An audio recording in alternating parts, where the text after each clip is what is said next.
संभल की जामा मस्जिद पर हिंदू पक्ष द्वारा हरिहर मंदिर का दावा करने के बाद केंद्र सरकार की ओर से एएसआई के अधिवक्ता विष्णु शर्मा ने पत्रकारों से बात करते हुए कहा कि कल ये मुकदमा दायर हुआ है।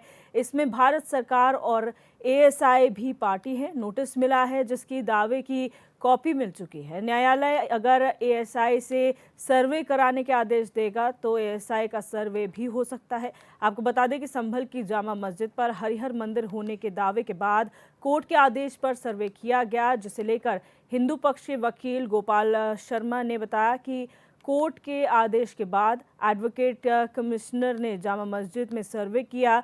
इस मामले की अगली सुनवाई 29 नवंबर को होने वाली है। एडवोकेट कमिश्नर ने मौका मुआयना करते हुए वहां के वीडियोग्राफी और फोटोग्राफी भी कराई है। कल ये जो मुकदमा दायर किया है, ये हरिशंकर जैन जी जो वरिष्ठ अधिवक्ता हैं, उन्होंने दायर किया है। उनकी ओर से विष्णु शंकर जैन उपस्थित हुए और स्थानीय अधिवक्ता श्री गोपाल शर्मा जी हैं उसमें। और जो इसमें विपक्षी पक्ष बनाए गए हैं वो भारत सरकार को बनाया गया है। उसमें एएसआई भी एक पार्टी है। इस मुकदमे में मैं भारत सरकार और एएसआई की तरफ से उपस्थित होऊंगा। कल मैंने जब ये दावा पढ़ा था तो मुझसे नोटिस सर्व कराए गए थे। मैंने न्यायालय में उपस्थित होकर एएसआई और भारत सरकार की ओर से दावे की कॉपी प्राप्त कर ली है और कल माननीय न्यायालय ने एडवोकेट कमिश्नर नियुक्त किया था श्री रमेश सिंह राघव एडवोकेट को और उन्हें आदेशित किया था कि वो मौके पर जाएं और उसकी वीडियोग्राफी कराएं और सर्वे करें और वो रिपोर्ट उन्हें दिनांक 29/11/2024 तक कोर्ट को सौंपनी है। अगली जो इसमें डेट लगी हुई है वो 29/11/2024 लगी हुई है। हम वादी की ओर से अधिवक्ता हैं। वादी एक महंत कैला देवी जो धाम है उसके महंत हैं श्री ऋषिराज गिरी जी और सुप्रीम कोर्ट में अधिवक्ता है हरिशंकर जैन साहब। उनके अलावा और भी हैं, 6 लोग हैं। उनकी ओर से विष्णु शंकर जी जो गाजियाबाद से आए थे और एक मैं, 2 लोग अधिवक्ता हैं।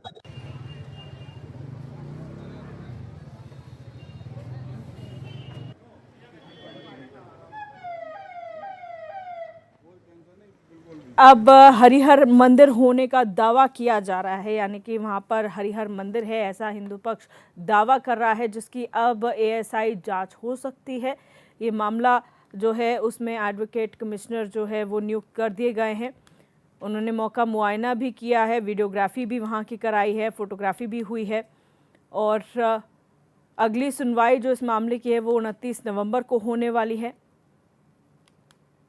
आपको बता दें हिंदू पक्ष के जो वकील हैं गोपाल शर्मा, उन्होंने यहाँ पर रिप्रेजेंट किया है।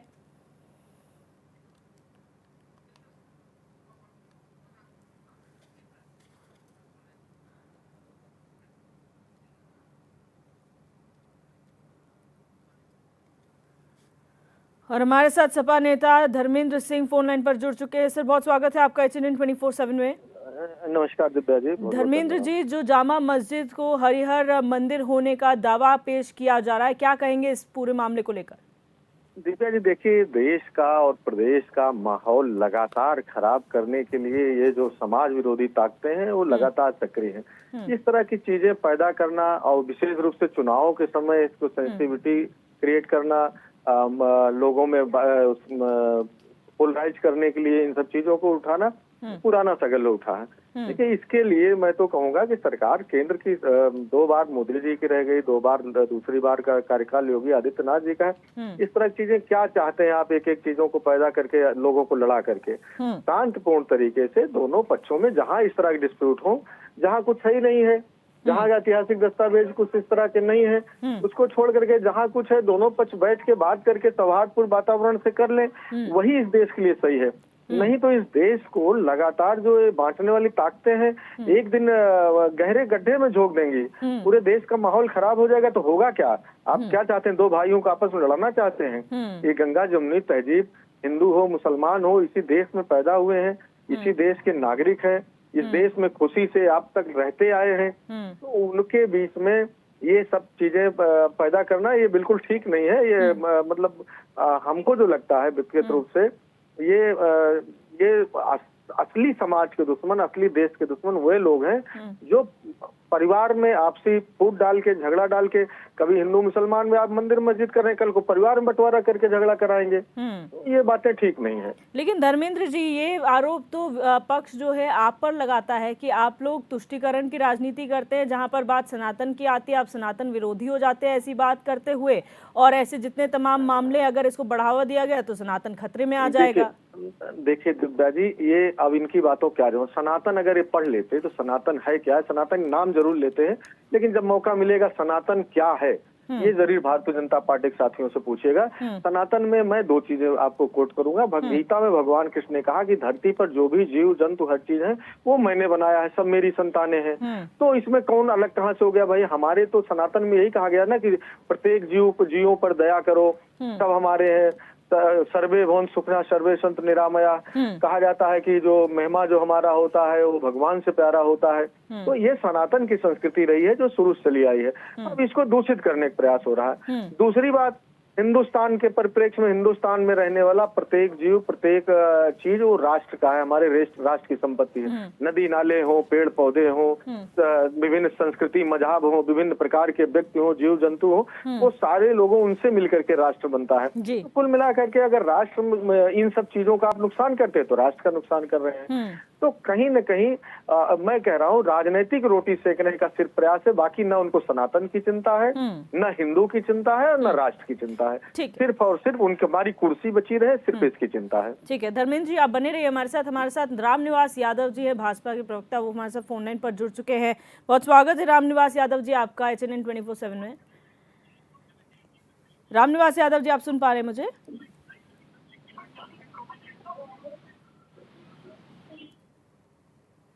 तो एक बार फिर जुड़ने का प्रयास करेंगे, एक बार कनेक्टिविटी इशू है। तो आपको बता दें संभल का ये पूरा मामला है जामा मस्जिद का, जहां पर अब हरिहर मंदिर होने का दावा किया जा रहा है हिंदू पक्ष द्वारा। इसमें पार्टी जो है वो भारत सरकार और ASI भी है। और बीजेपी प्रवक्ता रामनिवास यादव जी एक बार फिर हमारे साथ जुड़ चुके हैं। यादव जी, यहाँ पर जो प्रकरण सामने आया है, संभल की जामा मस्जिद हरिहर मंदिर है ऐसा दावा पेश किया जा रहा है, जिसमें पार्टी भारत सरकार भी है और ASI भी है, क्या कहेंगे?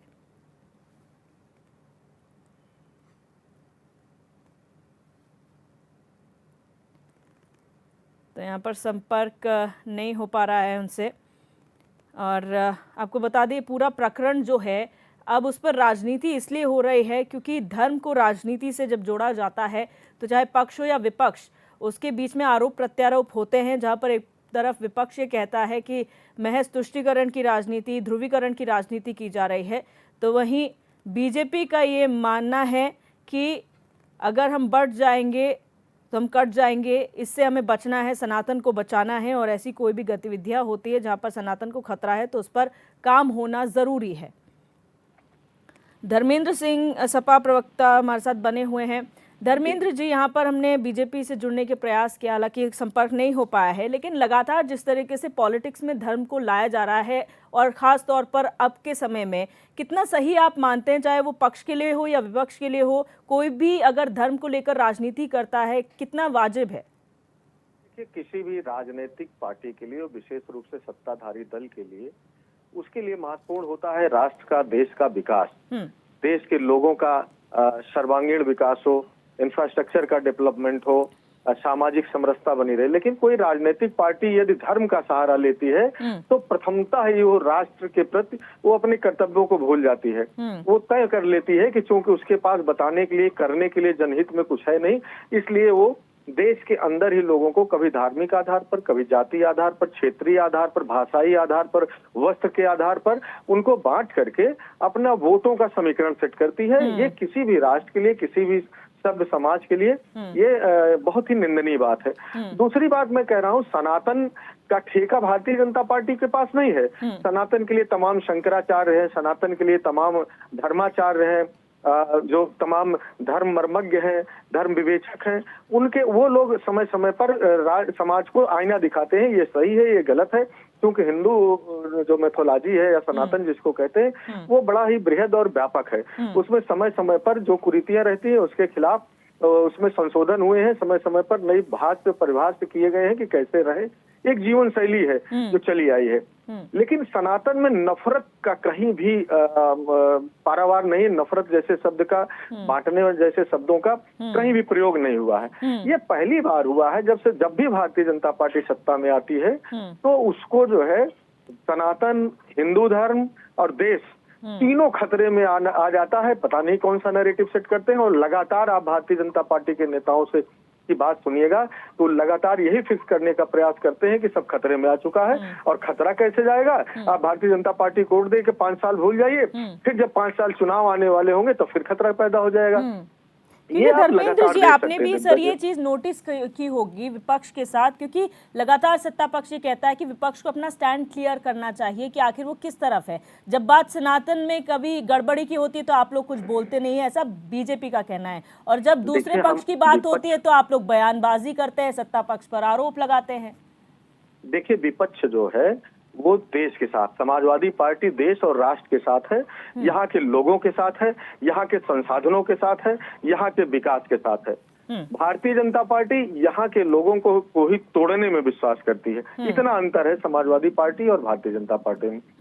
समाजवादी पार्टी लगातार देश के इंफ्रास्ट्रक्चर कैसे मजबूत हो, देश के नौजवानों का जीवन स्तर कैसे अच्छा हो, देश के लोग खुशहाल कैसे हो, इस पर काम करती है, इस पर विश्वास करती है, साथ मिलजुल करके कैसे रहे, एक मजबूत समाज का निर्माण कैसे हो, ये समाजवादी पार्टी चाहती है। वही भारतीय जनता पार्टी देश के लोगों में बंटवारा चाहती है, देश के लोगों में वैमनस्य चाहती है, देश के लोगों में दंगा चाहती है, देश के लोगों में एक से दूसरे को डर पैदा करना चाहती है। यह बेसिक अंतर है। जी, बहुत शुक्रिया धर्मेंद्र जी हमारे साथ जुड़ने के लिए और अपनी बात रखने के लिए। हमारे साथ कांग्रेस प्रवक्ता राज शर्मा भी फोन लाइन पर जुड़ चुके हैं। राज जी, बहुत स्वागत है आपका HNN 24/7 में। राज शर्मा जी, संभल का जो ये प्रकरण सामने आया है, जामा मस्जिद को अब हरिहर मंदिर होने का दावा किया जा रहा है, उसमें भारत सरकार पार्टी है और ASI का सर्वे की बात की जा रही है, क्या कहेंगे आप इस पर? देखिए, जब इलेक्शन आता है ये भारतीय जनता पार्टी का कुछ ना कुछ एजेंडा चलता है। मैं कहता हूं, मैं भारतीय जनता पार्टी को, मैं क्या, मुझे सारे लोग भी समझने लगे कि ये देश अगर धार्मिक बातों पे उलझाए रहोगे तो आदमी तरक्की नहीं करेगा। सब है धर्म, यहाँ 6-7 धर्म के लोग रहते हैं, सबको अपना धर्म मानने का, और कोर्ट जो कर रहा है कोर्ट करे अपना फैसला, जो भी करना है कोर्ट करे, इंक्वायरी करे, देखे क्या होगा।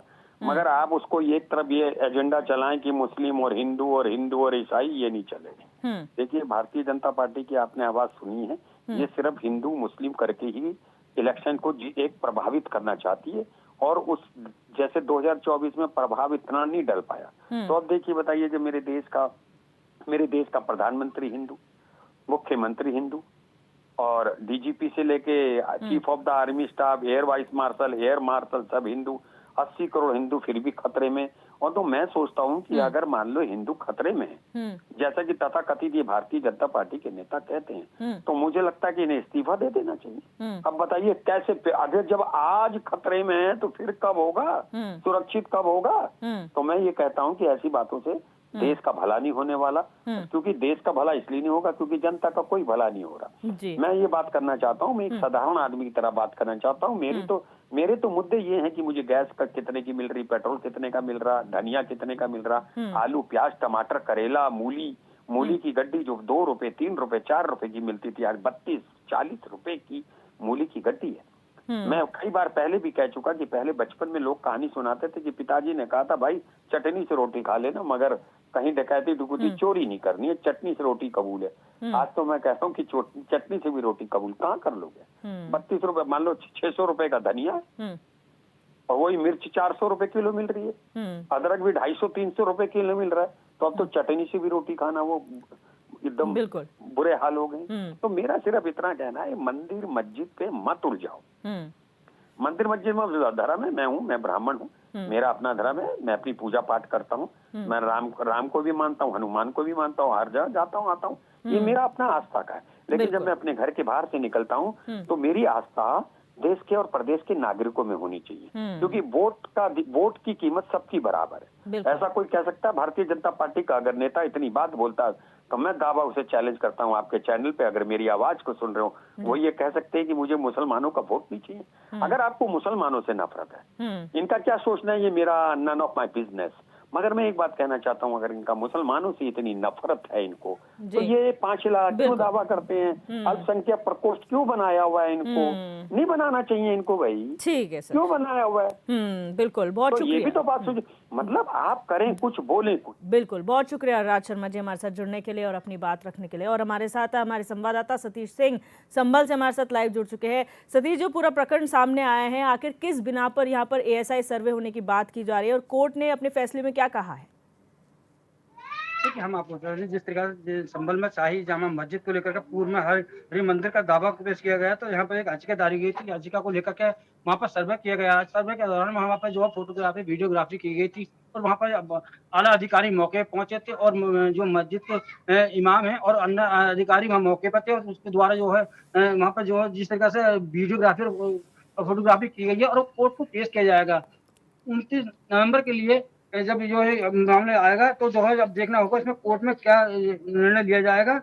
अभी तक तो यही बताया जा रहा है कि इसमें जो 1529 में यहाँ पर बाबर ने जो मंदिर तोड़ के मस्जिद बना दी गई थी, तो वहाँ पर जो है अब जो दोबारा जो है उसकी जांच की जा रही है कि यहाँ पर मंदिर था या नहीं था। ये जांच का विषय है, जहाँ सर्वे टीम पहुंचने के बाद में वहाँ पर सर्वे टीम पहुंची है, उसकी वीडियोग्राफी की गई है। वीडियोग्राफी करने के बाद में अब देखना होगा उसमें क्या कार्रवाई की जाती है। जी जी सतीश, जिस तरह से पूरा प्रकरण सामने आए हैं, चाहे दोनों पक्ष की अगर बात करें, क्योंकि जामा मस्जिद है, एक आस्था का केंद्र मुस्लिम समाज के लिए भी है, तो ये जो पूरा सर्वे की बात हो रही है, उससे कितने इत्तेफाक जो है मुस्लिम समाज जो है वो रखता है?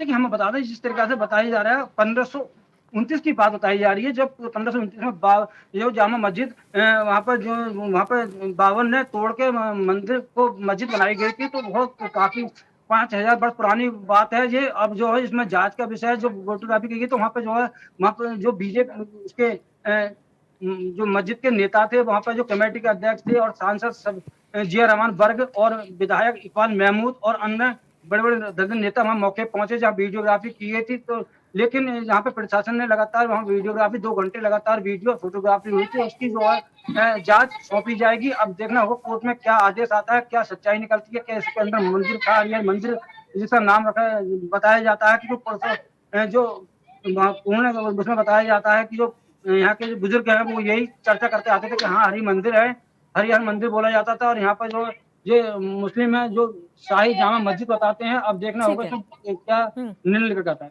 बिल्कुल, बहुत शुक्रिया सतीश हमारे साथ जुड़ने के लिए और तमाम जानकारी साझा करने के लिए। यहाँ